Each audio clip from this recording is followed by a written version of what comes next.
Bank Indonesia mewaspadai sejumlah faktor yang berpotensi mendorong inflasi dalam beberapa bulan ke depan, mulai dari rambatan kenaikan harga global atau imported inflation, hingga risiko gangguan cuaca akibat fenomena El Nino yang diperkirakan terjadi pada paruh kedua tahun ini.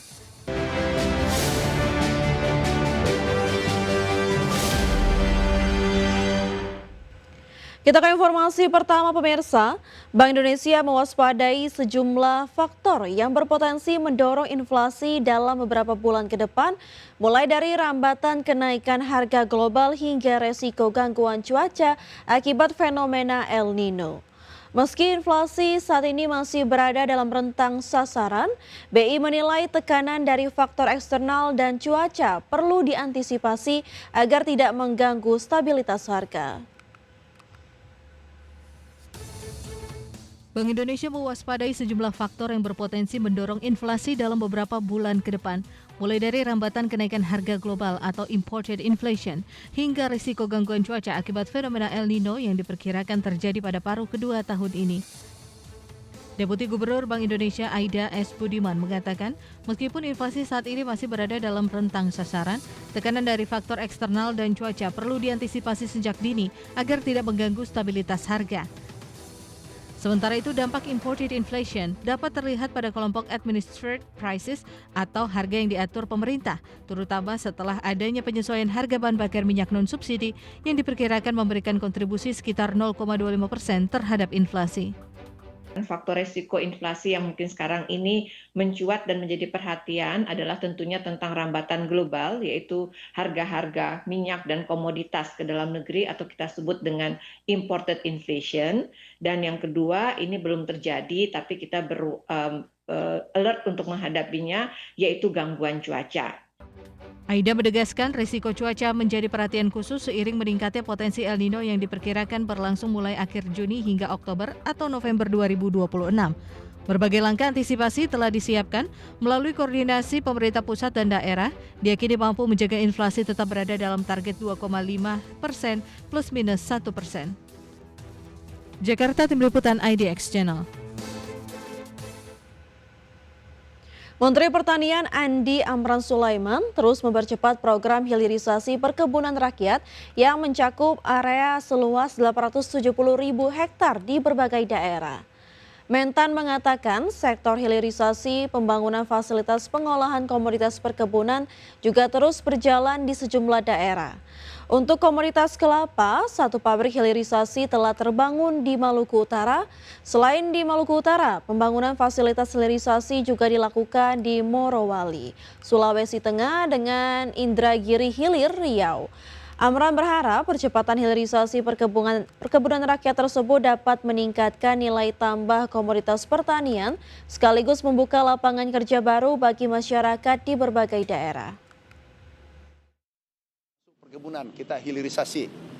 Kami bersama teman-teman semua, bersama BUMN Pangan kita melakukan akselerasi hilirisasi dan tanam kakao, kopi, mente, kelapa, dan tebu. Kami sudah lakukan bersama teman-teman di 2025, kita lanjutkan 2026 dan 2027. Total luasan untuk petani itu adalah 870.000 hektar. Ya, pemerintah mempercepat transformasi pengelolaan sampah nasional dengan menghentikan praktik open dumping atau pembuangan sampah secara terbuka. Pemerintah mendorong perubahan pengelolaan sampah melalui pemilahan sejak dari sumbernya, mulai dari rumah tangga hingga tingkat kelurahan. Pemerintah mempercepat transformasi pengelolaan sampah nasional dengan menghentikan praktik open dumping atau pembuangan sampah secara terbuka seperti yang selama ini masih terjadi di sejumlah tempat pemrosesan akhir, termasuk di TPST Bantar Gebang, Bekasi. Menteri Koordinator Bidang Pangan Zulkifli Hasan menegaskan pihak-pihak yang masih menerapkan sistem tersebut akan dikenakan sanksi sesuai aturan yang berlaku. Karena itu pemerintah mendorong perubahan pengelolaan sampah melalui pemilahan sejak dari sumbernya, mulai dari rumah tangga hingga tingkat kelurahan. Karena open dumping udah nggak boleh. Jadi nanti seperti Bantar Gebang akan itu nggak boleh lagi. Sehingga sampah itu di tiap tempat harus selesai. Kalau open dumping masih seperti sekarang, tentu akan kena penalti. Ada undang-undang sekarang. Jadi memang harus ada stick and carrot, harus kita paksa. Kalau tidak, ya tentu kita tidak berubah-berubah. Sebagai solusi jangka panjang, pemerintah bersama BPI dan Antara tengah menyiapkan pembangunan fasilitas pengelolaan sampah menjadi energi di beberapa daerah, salah satunya di TPST Bantar Gebang, Bekasi. Jakarta, Tim Liputan IDX Channel.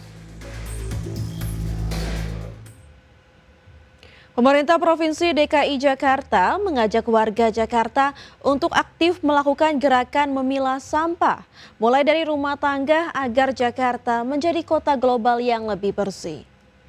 Menurut Gubernur Jakarta Pramono Anung, komitmen gerakan memilah sampah semakin penting, mengingat Jakarta saat ini menghasilkan 9.000 ton sampah setiap harinya. Sementara itu, TPST Bantar Gebang yang selama puluhan tahun menjadi andalan pengelolaan sampah Jakarta telah mendekati kapasitas maksimum. Karena itu, Pemprov DKI Jakarta mendorong perubahan pola pengelolaan sampah melalui pemilahan. Kebijakan tersebut diperkuat melalui Instruksi Gubernur Nomor 4 Tahun 2026 tentang pemilahan dan pengelolaan sampah dari sumber. Di Jakarta ini ternyata masif sekali. Kenapa masif sekali? Banyak RT-RT yang bahkan seperti Rorotan, Cilincing itu sudah jauh lebih maju dari yang saya perkirakan. Termasuk kalau teman-teman media yang dari Balai Kota pada waktu kita ke Jakarta Barat, Pak Menko, bahkan sekarang penanganannya di RT itu sudah sampai pemilahan untuk makanan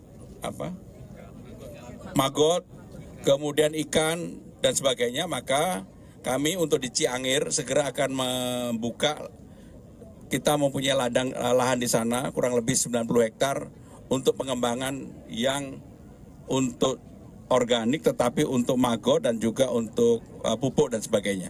Sehingga dengan demikian gerakan ini nggak boleh kendor, dan kami bersyukur bahwa Jakarta terutama para anak-anak muda terutama di RT-RT di Jakarta mereka Pemirsa, Mitra Farmasi dan Consumer Health PT Daria Varia Laboratoria Tbk dengan kode emiten DVLA membidik target pertumbuhan pendapatan pada kisaran 7 hingga 9% pada tahun 2026.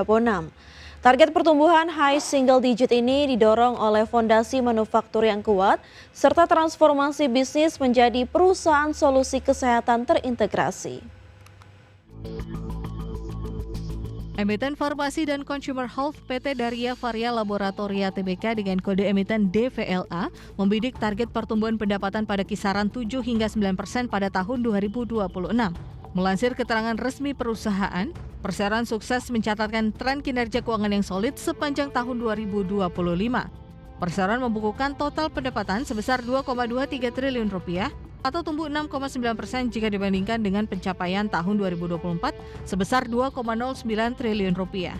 Presiden Direktur Perseroan menegaskan capaian positif ini menjadi tonggak sejarah penting tepat pada 50 tahun perjalanan perseroan di industri farmasi nasional. Berdasarkan rincian performa lini bisnis, penopang utama pendapatan disumbang oleh segmen Consumer Health yang meraup Rp1,26 triliun atau setara 57% dari total pendapatan.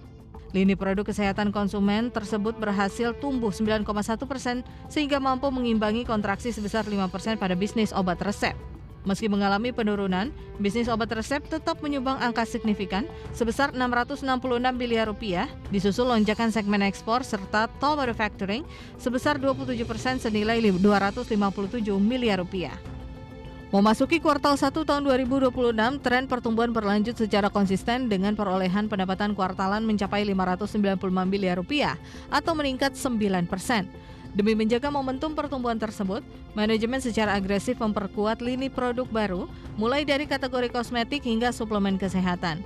Selain itu, korporasi resmi memulai transformasi jangka panjang ke sektor teknologi medis melalui peluncuran produk alat kesehatan di lab berbasis kecerdasan buatan AI dan Internet of Things atau IoT. Berbagai sumber IDX Channel.